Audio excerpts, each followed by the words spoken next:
Jacob. Yes, Matt. Would you like me to open with a song or not a song? What is the song, I guess? And what is not a song? Anything else. So, Jake, you want the song? What's it the tune to? Whatever I can beatbox. Or you can beatbox? Kinda want to hear you beatbox. Alright. His name was Jacob. He was... I don't think that's beatboxing, dude. I can't beatbox. I don't know why I said it. When you said beatbox, I started to get Still Dre by Dr. Dre in my head. Ooh. I just forgot. Jacob, what's your brother's name? Zachary. Or Zach for short. Oh, I asked you this. And it's Zach, not Zach. It's Zach, not Zach. Right. Although it's Zachary, but it's Zach. Oh, so it is Zach. You were lying to me this whole time. No. So his official spelling is Z-A-C-H-A-R-Y. But yeah, that's Zach. No, but if he shortens it, it's Zach. Z-A-C-K. What? Yes. But hold on, it's never Zach or Zachary. When is it ever Zachary? No, it is, because, so, there's a kid who was my age, his name was Alex, and we ended up playing T-ball together, but we never knew it until later in life. And then Zachary, Z-A-C-K Zach, was friends with their Zach, and he spelled it Z-A-C-H. So, and when he shortened it, it was Z-A-C-H. So there are people who, when they shorten their name from Zach, it's Z-A-C-H. Yeah, and I would never pronounce it Zach, and B, guys, come on, it's Z, not Z. Zed? I'd like some acknowledgement, perhaps, that I'm coming from a different country here. Joe, you are 100% correct, except for the fact that Zed is dead, baby. That is. Damn it. No, Fun it's story still about Zach. No. It is still Zach. Okay? When you put a C next to an H in that particular order, you get the ch sound. Okay? When you put a K next to a C in that particular order, you get a k sound. So, Zachary, as far as I'm concerned, and your parents... It is Zach. Okay, Nope. hold on. I have to interject here. What about, you guys know Stephen King, his pen name? When he writes under a different name is Richard Bachman. Really? Okay. B-A-C-H-M-A-N. Yeah, Bachman. Yeah, Michelle Bachman. Not Batchman. Shouldn't it be Batchman? If we can pronounce things differently from the way that they're spelled, why do we even have grammar rules? Okay, I need to find this because I know, it's how the English language is so fucked up. How elastic is the language supposed to be? I just want to know. I just want to know so that I can stop giving a shit when I'm texting. Here. Never mind a text. I'm pulling up an image right now.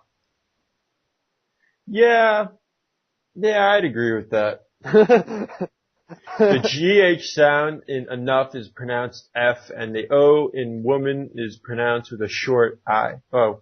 And the O in women makes the short I sound, and the T-I in nation is pronounced sh. Then the word G-H-O-T-I is pronounced fish. Yeah. Welcome to English. There's no point in really truly trying to understand the English language. It's one of the most complicated and has the most bizarre rules. So I don't envy anyone who has to learn this language and all of its variances. Yeah, that's why I'm glad I learned it as my first language. Although people taking English as a second language pretty much know it better than people who know it as a first. That's also true. Speaking of second languages, would you like to inform everybody of your second language, Mr. Bourne? I speak Chinese. Now, do you speak Mandarin or Cantonese? Mandarin. Wow. Now, how difficult was that? I don't know if you've attempted to learn any other languages, but I imagine that would be... I have not, but I'm going to learn French next year. But it was fairly easy to start off with in the terms that I could I'm much better at writing it than speaking it. That sounds awfully ironic. Yeah, I know. So I learned it by doing flashcards. And so all of our tests were written and there wasn't a lot of speaking, so that's how that happened. The first 2 years, it was fairly easy to fly under the radar, and I got A, I think my sophomore year of high school, I think I got an A. But then junior year rolled around, we dropped from 24 to 13 kids, and they jumped up a lot, and it got super hard after that, and I struggled to get a C in that class. Fairly easy to start off, and then it gets really difficult. Now, how has knowing Mandarin been of any advantage or use to you? It's a great conversation starter / conversation piece. But I hear you mostly start conversations over Jack Daniels. Yes. Jack Daniels and other forms of alcohol is a great way to start off a conversation. I know. I saw it on your OkCupid profile. But yeah, other than that, it's really funny because we have a decent Chinese population here at Marquette. So I'll hear them talking and I'll try to listen in and then they'll say something. I was like, oh, I know that word. And they're like, what do they say? I have no fucking idea. I just know that word. Something about and or brother or friend. That's about it. That's all I know. I worked with a gentleman who's from the Middle East. He speaks Farsi, and to look at him, he's obviously Middle Eastern, but he speaks Cantonese fluently. He lived in the Far East for years. He would approach customers that he could hear were speaking Cantonese, and he would join in their conversation. And a lot of times, it would take them a good 2 minutes for them to blink twice and be like, "Hold on, what? Who are you? Why? Wait? Why are we talking right now? What's happening?" So that's one thing. If you're fluent, you can almost just, like a chameleon, just appear in a conversation. It might take someone a moment to realize this doesn't look right on the outside. Okay. We are going to talk about, let me pull it up, guys who could or should have their number retired while they're playing. Well, I guess when you talk about players like that, you're talking about players who grow a legend before they're even out of the game, right? That have a completely significant impact on their team to the point where it's basically one of those guys their number's going to be retired. It's just a matter of when it happens. Yeah. Well, the guy right now in the NHL has got to be Martin Brodeur, right? Mm-hmm. Oh yeah. I mean, his name is practically in the Hall of Fame already. He's got the gold medal. He's got the Stanley Cup. He's got the Vezina trophies. He's got the records. I don't have them in front of me right now, but with regard to wins, shutouts, I mean, he's a lock, right? And I recently heard that Brodeur has recently gone to Lou Lamoriello again to talk about a trade, and that or this is I can source this. This is actually coming from Elliotte Friedman's 30 Thoughts. So apparently he's gone to Lamoriello before. He's gone to him recently, and Lamoriello has said he will never trade Brodeur. Well, I don't know why Brodeur bothers to go and have a conversation with him. I mean, unless he's got a trade demand. Like Lamoriello obviously would not trade Brodeur. What? I mean, why would? I know. I could give you a very simple answer for that. Marty is perfectly aware of what he means to the Devils and also to a potential team. He is aware that Schneider is being given the helm and that Marty, well, of course he's aware of himself, but he still has something left in the tank. So the way I'm perceiving this is Marty wants to clear air and wants to say, if you have a deal, particularly to X, Y, and Z teams, or if you're blown away by something, I am amenable. And so it's trying to get out ahead of the possible awkwardness. Yeah. He's been doing the Devils solids his entire career. And if nothing else, this is just one more in the extension of doing goodwill by those who have done you goodwill and getting out ahead of the possible awkwardness. No, I totally understand that. What's funny to me is that it's almost like he's asking permission to be traded, and Lamoriello is basically saying to him, I can't think of a reason to ever trade you. You're the heart and soul of this team, and you have been for 20 years. Might expect Brodeur to do if he really wanted out of there is to demand a trade. Then Lamoriello could go out and field the calls and see what he could get for Brodeur, but I don't think he's actively going out and, playing the field and coming back to Brodeur and saying, this is what I've got for you. It's more like, Brodeur is kind of politely, saying to Lamoriello, I might want to finish my career with a team that has a chance of the cup. Do you think this is possible? And he's saying, well, unless you really want out of here, Marty, I'm not going to do that. I can see the allure of wanting to have another cup before you're done and wanting to go out on top. But honestly, I don't really know if I'm Marty Brodeur, if I want to be traded in what's possibly going to be my last 3 months of my career. I would much rather play in the city that I've been with the last 20 years and the city, the fans that love me more so than going to another team just to try to win a cup. And not when that you already have 3 of them. Yeah, exactly. Not that we should speak for Brodeur, but he's not in the same situation that Ray Bourque was.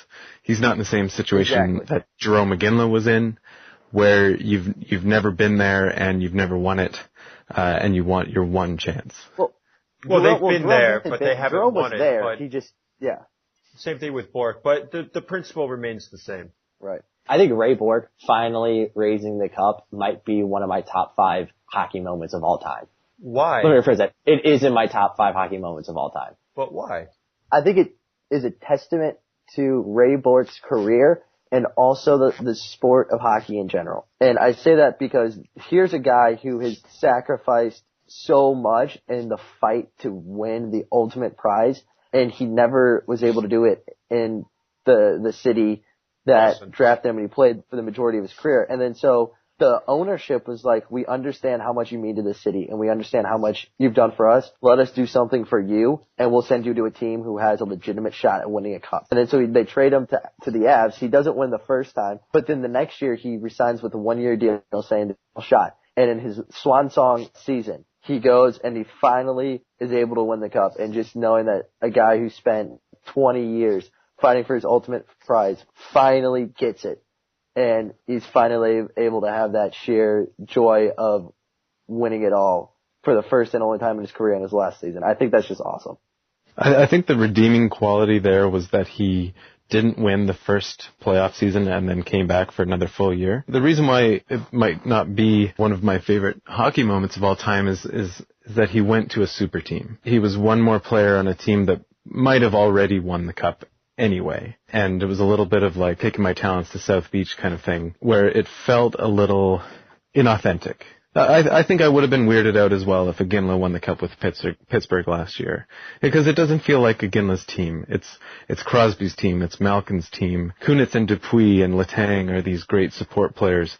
They had a full team, and they just kind of tacked on Jarome Iginla, and he didn't quite fit. I mean, I guess you could argue that Bourque had a bigger impact than Iginla did, but he did seem kind of tacked on to an already all-star and Hall of Fame kind of team. And that might just be a preference thing on my part, because you don't want to take away from Ray Bourque, and I'm not in his shoes, and good for him for winning the cup, but I didn't connect with it as emotionally because he just went to a super team. And we've seen many players do that with the Red Wings over the years, and like Brett Hull won the cup with Detroit, but to me Brett Hull is. But he also won a cup with Dallas. To me, he's more of a Dallas Star and a St. Louis Blue. To me, like he was a part of those teams, identity at the time. I don't know. I was 10 when Bourque won the cup, and so I know the greats like Rob Blake, Peter Forsberg, Joe Sakic, and Patrick Waugh. I mean, those guys, and then Ray Bourque, obviously. Those were the 5 guys that I remember the most out of that team. So yeah, I get what you're saying about the All-Star team, but I still think it's a little different than taking your talents to South Beach, because this was a trade. It would almost be like the Lakers trading away Kobe to Miami if Kobe had not won any of his titles, if that makes sense. Like, LeBron going to South Beach is a lot different because he signed there. Yeah, I think it hinges on a couple of things. I think the entire community of the sport wants to sort of shares in its enthusiasm to let this player go to another team, and also that the player has not really many accolades to his name before then. Now you're a Blues fan, right, Jacob? Yes, I am a very big Blues fan. Were you a fan when Curtis Joseph was on the team? Yes, I was actually. I remember CuJo when he was on the team. That was great. And he was my favorite goaltender. He was a Toronto Maple Leaf. There's a goalie, if there was ever a goaltender who the hockey world would collectively, root for. root for and push to have been given a chance to win a cup, it was him. And he did go to Detroit. It didn't work out. But that was his opportunity. After the Leafs came very close but were clearly not in contention, he went to Detroit thinking that might be his best chance, and it just didn't work out for whatever reason. That was a guy that I wish that this kind of scenario had worked out well for, because he was the star of the Blues, he was the star of the Oilers, and then he was the star of the Leafs. I mean, he carried all of those teams on his back. I definitely think he's the best goaltender who did never win a cup. I also, I think He's up there in terms of career wins, but I believe he has the most career losses ever. I remember that stat because it's not exactly on the surface the most flattering stat, but it also kind of tells you that despite all of the losses, despite all of the bad teams he's been on over the years, that he's continued to be the go-to guy wherever he's been. Right.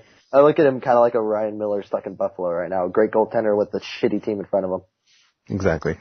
Marty Brodeur has the most losses ever. Oh, is that right? Yeah, he's probably passed him in recent years. Marty Brodeur has 391 career losses.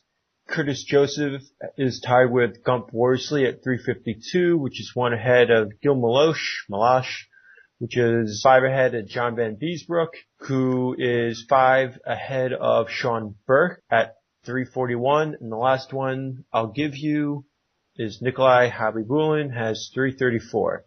Bulin Wall. I fucking love Javi Bulin. He's one of my favorite goaltenders. Actually, I'm gonna give you the rest of the top 14 because I think they're interesting names. Okay, so this is descending order. Terry Sawchuk is 8 at 330. Harry Lumley 329. Glenn Hall number 10 at 326. Ed Belfour 320. Patrick Watt 315.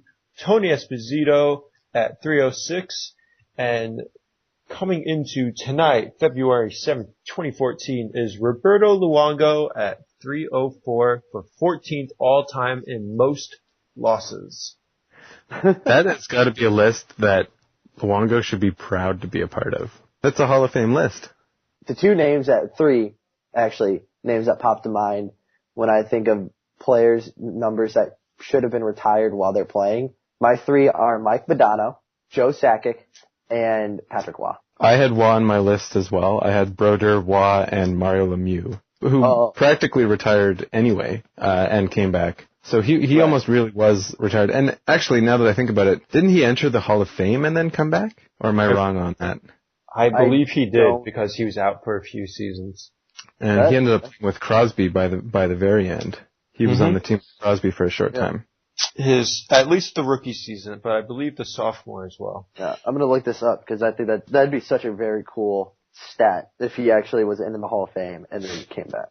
Alright, so while he looks that up, I'm going to give you the 2 that I wrote down. And I wrote down the sarcastic ones while you guys gave the sincere ones. So I'm glad that we have this juxtaposition. Oh, wait. So I just found it. This is according to Wikipedia, so I don't know how reliable a source, but it's cited from the Mario Lemieux biography, so it's got to be fairly legit. The Hockey Hall of Fame inducted Lemieux immediately after his first retirement in 1997, waiving the normal 3-year waiting period. Upon his return in 2000, he became the 3rd Hall of Famer after Gordie Howe and Guy Lafleur to play after being inducted. Guy Lafleur, classic. Here are my 2. And Jake, thanks for that info. That's actually really interesting. We should delve deeper into it. Can you please put the link in the chat? Yep. Alright. So, my 2. Obviously, immediately after the Cup, the Rangers should have retired Mark Messier's number. Obviously. He was the Messiah. He's our great one. He had the great guarantee, and then he came through, and then he leaves 3 years later because he couldn't stand being paid as much as Wayne Gretzky. So, obviously the Rangers should have retired Mark Messier's number 11 immediately after the Cup, just so that we could take it down 3 seasons later. Now, here's a counterpoint to that. What if the Pittsburgh Penguins had retired Jaromir Jagr's jersey after their 2 cups? Not that he was as much of a pivotal character as Mark Messier, but virtually after those 2 cups, him and Lemieux were written into the history books for the Pittsburgh Penguins. But Right. as we all know, given time, he has had ample opportunity to mess with that legacy. And can you imagine if Jagr's number had already been up at the Mellon Arena or the Console at Energy Center now, and he went to the KHL, comes back and he signs with the Flyers and the Devils and the Stars and everyone but the Penguins. Penguins fans have reason to take issue with him now. So there's something to be said for retiring someone's jersey too early, just in case they mess with that legacy afterwards. Speaking of which, imagine, if you will, the Philadelphia Flyers are Stanley Cup champions in good old year 2010. Mike Richards is there. Jeff Carter is there. Chris Pronger is there. But who's wearing the C, you ask? It was Mike Richards. And of course, we know he's wearing the C, A, because we have working visual holes in our eyes. Wow, that's... wow, that whew. I paint pictures, let me tell you. Lyrical. As shit. This, mind you, wow, I did it again. Imagine, if you will, the Flyers are Stanley Cup champions. And whose number do they retire immediately afterwards? Why, it's Mike Richards. Imagine if they retire Mike Richards immediately after winning the Cup. But do they trade him if they win the Cup? No, and that's the best part. Because that means Jeff Carter still gets traded. Alright, but he definitely goes somewhere other than Columbus. And that probably means Chris Pronger gets traded. Chris Pronger hasn't technically retired yet. Yeah, that's a weird loophole that the NHL definitely wants to close. In any event. I would have loved that possibility if the Flyers would have won the Cup, so that way I don't have to hear all these bullshit Chicago Blackhawks fans rant and rave about how they love their team even though they jumped on the bandwagon in 2010 and can't name anybody on the team prior to that. Should the Blackhawks do it with Jonathan Toews? Yes. With Johnny Toews? If they win a third Cup, yes. If do they go back to back, I think they could easily retire Patrick Kane and Jonathan Toews' number right there. I don't think Toews has to win another Cup with the team. I just think he needs to stay out of trouble. If he stays out of trouble, he is a lot to be retired already. Because he's the good guy. Patrick Kane has a little bit more trouble because he could go off the rails.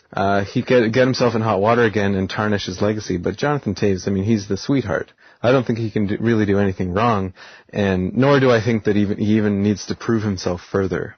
I think he's a lock. I think he's a lock, but Patrick Kane, I'm not as sure about. Not for production, but because he might be like a Jaromir Jagr kind of situation where he might, do wrong by the Blackhawks someday, somehow. We all know he's from Buffalo. I mean, what if one day Buffalo, Toews is from Winnipeg. He has a lake named after him in Winnipeg. No, yeah, but Kane is from Buffalo. Kaner. Oh, yeah. I know, but don't you understand that he's been reformed? I think he has jumped over the barriers that were holding him back when he went to Mifflin and got super fucked up at Wisconsin. And can't we stop bringing this up? I mean, he is a good all-American boy. People make mistakes when they're multimillionaires at age 20. I'm not faulting him at all. I know. I'm not putting words in your mouth, fellow American. Mr. Canadian, I think that you're just still pissed off at the fact that Phil Kessel is the Leafs' best player. You know what, and that's a great segue, but I couldn't really hear what you said with the 2 gold medals that we won in the last 12 years stuck in my ears. Oh, okay, Patrick Waugh. Whatever. Well then I think I can help you with that one. Here, let's try this one on for size. In the last 20 years, you lost 2 teams to America. Only got one back when one of the American cities decided, fuck it. And Phil Kessel is still the best hockey player playing in Canada. Let's be honest here. After winning gold medals in 64, 68, 72, and 76, the U.S. dominate the Winter Olympic lore with a miracle on ice. Yeah, weren't the Russians drinking heavily the night before that game? Hey, listen, Lawrence Taylor used to send cocaine and hookers to the opponent on Saturday night for a Sunday football game, and the Giants managed to win 2 Super Bowls. Do you think anybody is complaining? No. You're supposed to make good decisions. 7 days out of the week, not just on game day. Well, wow, it's almost like American hockey fans have an inferiority complex or something.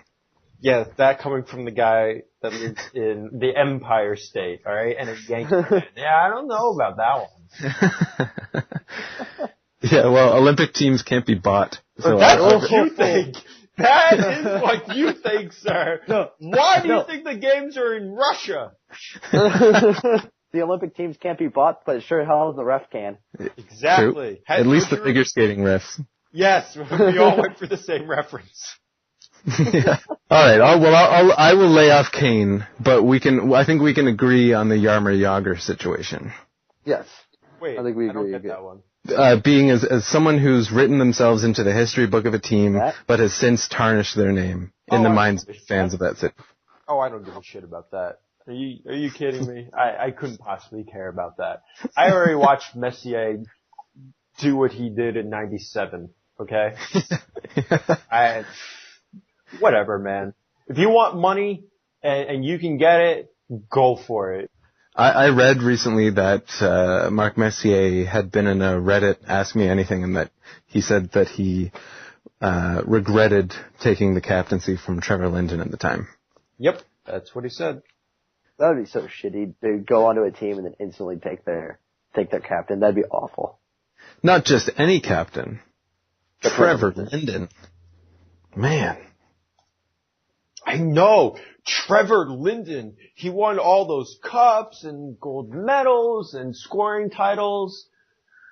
Like what if, yeah, right. What if, and there was this debate with the Canadian team as to who should be the captain. What if Crosby got traded to the Chicago Blackhawks and took the captaincy? Oh my God, I would riot. I would go down and burn the UC down to the ground because there's no way in hell the Blues would ever be winning a cup in the next 15 years if that was the case. Right, because they did such a good job the last 50 years.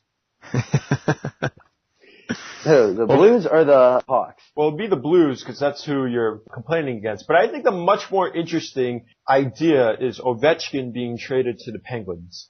Oh my God, Batman would cream himself. I don't know. I think he'd still want them playing against each other in outdoor games for years to come. I think so too. But would that be more or less weird than the fact that since the 04 lockout, 05 lockout, whatever, the Capitals were a predominantly Russian team? And is that not weird given the Cold War that apparently we're still in every time we have to talk about Russian hockey players? Oh, because it's Washington? Yeah. No, I think it's because they had Ovechkin and they needed older Russian babysitters. You see that with other teams where you'll have a star player come in, Neil Yakupov in Edmonton. Belov, I think they brought in a player, obviously not a very notable one, but they brought in an elder statesman from Russia to kind of help him into the league. Like Sergei Gonchar was that for Evgeny Malkin in Pittsburgh. Hey, so actually, I want to talk one more time about this Cold War, and not just America, because I was watching when the Red Army came and played the Philadelphia Flyers last night in 1976, and a lot of the commentary was indirectly talking about the state of affairs, not just in hockey, but around the world, that has to do with North America and Russia. And right now, our athletes are in Russia playing in the Olympics. And I want to know, do you guys think that it's about time that we put this message and this topic to bed? Or is there more validity to it than maybe meets the eye? Because if there's more that meets the eye to this, I'm a bit scared about what that might mean for our world moving forward. Now, is there any particular issue you meant, like what should be put to bed or should not be put to bed exactly? Oh, okay. Well, I guess just the Cold War aspect of it and the us versus them in a derogatory mean. Well, I think the conflict has changed, but I do think that there, for good or ill, there are still stereotypes and things from the past that we hang on to, but there's almost brand new reasons now for the West to take issue with Russia. I mean, we're seeing them pretty plainly now with anti-gay legislation. I mean, this is something that the large parts of the world have a huge problem with. I think it's more that And also journalists going over there and complaining about, lamp fixtures without light bulbs and that kind of thing. But no, I think it's a new kind of conflict, new reasons for the West to take issue with what's going on in Russia. And I don't know if it's quite the same thing. And with regard to hockey in particular, I don't think there's even that much of a difference between North American hockey and Russian hockey the way there used to be. Joe, thank you so much for taking a poorly worded question and idea, putting it into context and giving a thoughtful response to. Because that is what I was going towards, and I failed. So, thank you. Hey, we're all here to help. That's what friends are for. Alright, Jake, what do you have to say? I think the old Cold War, was basically like America versus Russia saying, oh, I've got the bigger dick, no, I do, but nobody's actually wanting to show. Or, like, they're both trying to size each other up, like, oh, I can beat the shit out of you, no, I can beat the shit out of you, but nobody wants to throw the first punch. Like, I feel like that's what the old Cold War was, more along the lines of, we're really enemies, but nobody wants to fire that first shot because they know it's just going to cause shit for that nobody wants to deal with for the next 30, 50 years. And I think now it's more along the lines of the West just looking at Russia and saying, come on guys, get your shit together. We know you're better than this. Just pick it up, get on with the rest of the world, and you'll catch up soon enough and you'll be fine. Like I feel like the US is kind of like the disappointed older brother of Russia saying, just get your shit together. Come on, you're better than this. Let's go. And then Russia's being like, no, we don't want to change, damn it. The thing that people in the West, particularly people who are going to be in the media writing about this, have to be careful of is basing or taking this anti-gay legislation and framing it as though it's the only thing holding Russia back, or that because it's held back, it is somehow less than countries in the West. Because, and again, I guess I'm speaking for you guys here, maybe you can comment more thoroughly, but the United States is now going through a very interesting growing pain with regard to homophobia, and it's a very interesting time, and they're certainly making some progress, but they're not entirely there yet. So it's not as if countries in the West can stake a claim to complete tolerance. So I think that's just a line that writers have to be really careful with. But it's clear that a lot of the world has a huge issue with what's going on in Russia. That being said, there are also still countries out there who will give someone the death penalty for either two gay people marrying or any kind of what they would call gay propaganda. There's still obscene penalties for this kind of thing. So it's a very, very sensitive issue, but there has been a little bit of elitism coming out from Western journalists so far. Less so on the gay issues and more so on the quality of the housing and the resources there in Russia. And I just think you have to be a little bit careful because that's what happens in the Olympics is countries compare themselves to each other, and I think you can paint with a wide brush and sometimes miss some of the nuances. That's one thing, especially Western journalists have to watch for is the context. Like, we're taking all of our judgments and basis for ideas based off the context of our own society, whereas Russian society could be much different than that. For homosexual marriages, like, that's within the context of their own society. And I feel like that's something that definitely we should watch out for when making these comparisons, is making sure that we take it in the context of Russia's society and look at it from their perspective, along with looking at it in our perspective. Agreed. I'm very curious to see how the cultural differences play themselves out in terms of the athletes, how they display things, and how they express themselves. I firmly believe that this is going to be an Olympics where the athletes take direct control of the way that they want to express themselves in whatever medium that they choose to go through. And that will end up being the biggest story. Much like it usually is during the Olympics when at least one athlete takes a particular stand and they display it. Do you think there's an athlete on a Olympic hockey team, or particularly the States, that you think is prime for that kind of thing? Just to bring it back to hockey, but do you think there's anybody in hockey? No, I don't think that there will be any individual. I think that you will see a unity. It might be a handful of people. It might be half a team. It might be an entire team. It might be a group of athletes from the same nation. I believe that we will not see one or two isolated athletes. We will see groups of people banding together to make their expression. Mm-hmm. Well, it's interesting too is that the You Can Play project. I didn't read it, but I know I saw it in a couple tweets saying that they have an anonymous person who is gay, and they're like writing about the entire experience about it. And I think that's very interesting because that could be, and like as they're debating if they're on a team, or if they're an official, or just like a family member of a teammate or something like that. But I think that's a really interesting idea that could show a lot about what's going on in the Olympics, based off of that one person's writings throughout their experience. So they would be contributing to a You Can Play blog, is that right? Anonymously? I think so. I'm looking it up right now on their Twitter page. Oh man, I didn't know about that. We should put that up with this podcast post if we find it. Certainly. All right, keep talking, and then I will find it, and I'll let you guys know when I have it. All right. Joe, Maybe since we're talking about journalism and such, why don't you tell us about your time with Elliotte Friedman? Yeah, of course. And first of all, I'm attending a sports journalism program in Toronto, and it just started in January. And the assignment was that guests from the industry would come in, and a group of us would have an opportunity to do a scrum interview with them.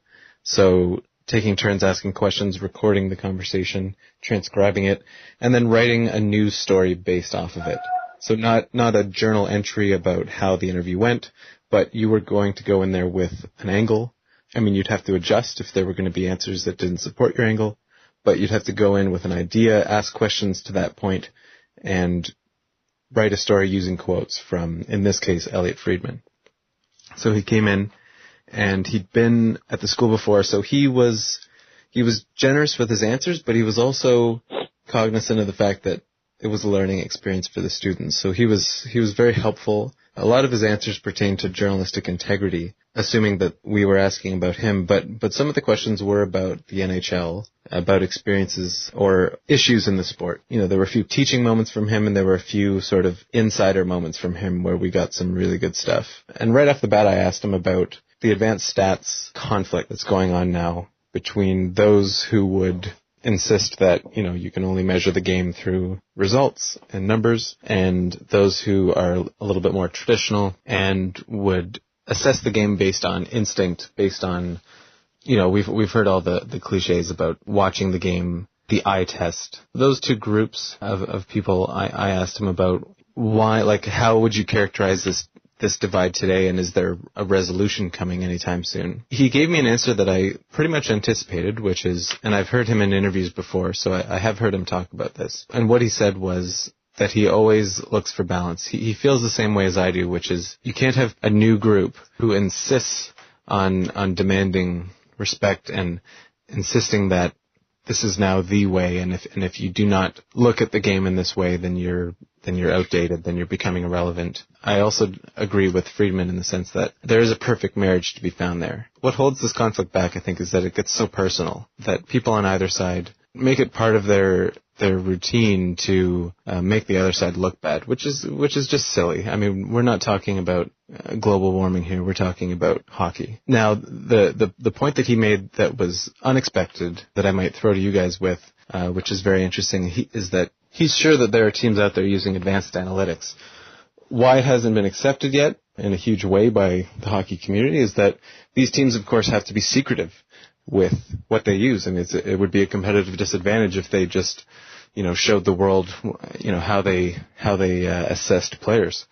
So the fact that they have to hide it means that we don't know about it, means that it hasn't been legitimized. If there comes a day, Friedman said, when teams can freely have this information out there without it really affecting them in a negative way, then there'll be this acceptance. You know, like I was thinking about it in terms of, you know, the people outside of the game that argue over it, they might be responsible for making it legitimate, but it really might have to come out of the NHL itself. Like, until the NHL is comfortable revealing, and the individual clubs are comfortable revealing how they assess players, what stats they use, then it might still be a long way before the casual fan can accept advanced analytics into their sort of repertoire of how to look at the game. Oh, that's an interesting perspective, that the NHL in one form or another has to express that they approve of it before the mainstream will, or the fans will. Just that the NHL, as I'm sure we're all aware, is still very much an old boys club. So there's still not even consensus within the league. There's still not even consensus within an individual league, a team. I'm sure you have board meeting, with the San Jose Sharks, and Doug Wilson, who is fairly well known for using advanced analytics, is probably asking the guy next to him who might not believe in it as thoroughly, why he disagrees and what he thinks. There's a long way to go before there's consensus with this stuff. I'm not suggesting that it's only a matter of time before these old dogs learn new tricks. I think there has to be a little bit more mutual respect between the two sides so that they can work together, so that Doug Wilson can have his stats guys sitting across the table from his gut instinct guys, and that they're not fighting against one another. Jacob Bourne, no! Well, it is getting closer to 4 o'clock. I don't suppose he had to run off? Well, he's in Central Time, so he has an hour and a half left. All right, well, Joe, I'm going to talk to you until Jacob comes back. All right, let's. Joe, I think that a specific domino needs to fall. I think that a general manager who is at a distinct disadvantage, both financially and perception-wise, in that free agents don't necessarily want to go there. And he needs to have the motivation to start working outside of the box, to start figuring out new streams of pulling in quality players, whether they are a one-dimensional player or a multi-dimensional player, it doesn't matter. If they can figure out how to put these seemingly incongruous pieces together like a jigsaw, then we will start to see at least one team spearheading the advanced analytics movement. And it'll have to come from a team that is perennially having an issue, like the Florida Panthers, for example. But it might also have to come from a team like the Winnipeg Jets. Just teams that absolutely have to start figuring out how to do the same thing differently. I don't think that our current system is set up for that just yet. I don't think that anybody feels like they've hit rock bottom.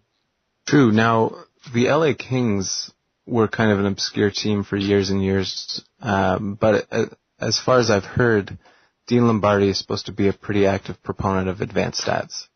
Mm-hmm. And they've got a cup now, within the last couple of years. I mean, not that legitimizes advanced stats, but I mean, you might have to have some kind of expose 10 years from now, that goes back and looks at how the Kings won that cup in 2012, and here's how they did it with advanced analytics. But yeah, no, otherwise I agree with what you're saying. A team that has been unsuccessful for years and years and years has to one day, turn the page and do things differently, and here's how they did it, and it was the biggest reason. But again, I don't necessarily look forward to the day when we have a team that's, is characterized by winning because of advanced analytics, because I don't want a hockey where every team is then changing their staff and changing their approach in order to only do it this way. What I'm interested in is the perfect marriage between the two sides. But you're going to get the perfect marriage between the two sides because hockey's too nuanced and dynamic of a sport, and to have one or two or a group of what is now advanced analytics driving the entire plane of the franchise. This isn't baseball where it's mostly stagnant sport, and if you can isolate one person's particular skill set, whether it be power hitting or power pitching or defense, that they do at an elite level and get them for very little money, that's not possible in hockey. The possibility in hockey lies within understanding concepts and strategy. This is what a coach is supposed to be, somebody who understands concepts and strategies. What we have right now are not coaches who play within concepts or strategies. We have guys who play in a system that everybody needs to play into. Well, that was awkward. Sorry, folks, but Skype let us down, so we're cut short today. Want to thank Joe Pack for coming on. You can find him on the Born to Puck blog, as well as at Joe Pack on Twitter. You can find Jake at Jacob_Born, as well as myself at Matt Riegler, both on Twitter. Feel free to hit us at borntopuck@gmail.com. Please subscribe, and remember to chirp what you love.